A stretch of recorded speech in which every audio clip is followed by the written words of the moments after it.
So, Jordan, what's the time going to be like for you now? You got about 5.5 weeks before training camp gets going. What's gonna be your schedule now between now and then? I am going to head back home to Australia for a couple of weeks.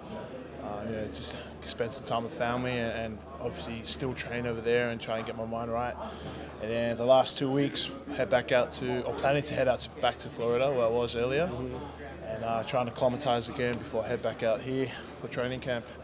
Can you kind of put into words what this whirlwind experience has been like for you, going from LA to Florida to being drafted and now, being here in Philadelphia?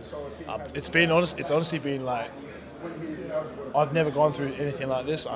All I can say is that I'm quite lucky to be where I am now, and I'm very grateful. So, everything that's been given to me and been presented to me, I know that I have to meet everyone halfway. The club, I have to meet the coaches, I have to meet them halfway. So, it's only the beginning, but I'm willing to meet them halfway. They're willing to meet me halfway, and as long as I keep giving 110%, should be all right. How would you describe going against the defense in practice each and every day? Because obviously that's the one aspect of it that you can do all the drills, but that you had to become accustomed to. How has that process been like for you? I think at the start of training camp, it was kind of like being very inexperienced. It was a lot to handle, and I'm kind of glad that I got to do reps in Team 2 and Team 3 because it was giving me the knowledge and the experience that I needed. So I was learning much faster every day, and every week there was always something to focus on, and every week we saw that I was getting a bit better and a bit better in my technique. And I could say that by now, before I had 2 peanuts, now I have 4 peanuts. It's just something, that little dissertation that Coach Stout likes to say. So yeah, 2 peanuts to 4 peanuts. I still have a long way to go. Are you encouraged though by your progress? Oh yeah, of course, 100%. I think I shouldn't be too harsh on myself, although I love to compete. So it does get frustrating a lot, especially with Coach Stout. So it gets frustrating, but I know he doesn't mean anything. He loves me, and I know that everything that he says is just because he wants me to become a better player. So I know that I'm quite happy with where I am, but I know that I still have a long way to go.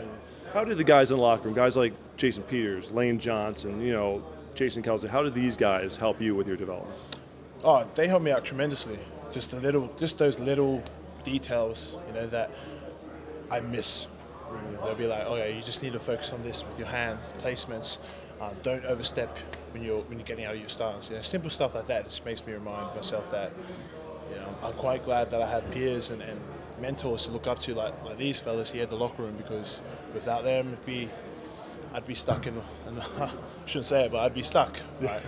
Do you have my last question is, do you have one example of the progress you made, something that you could say is that I was doing it wrong from day one, but now it's corrected and something that you feel much more comfortable with?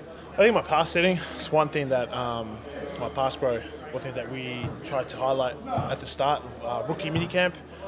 Trying to be more explosive and set out, and learning to assess the end. So I think I've gone way better at that than when I first came here. So I had little experience when I came here, and now I could say, by the help of Coach Stout and Coach Chung and TJ, so and the boys, without them, I wouldn't be as improved as I was when I first came here. So.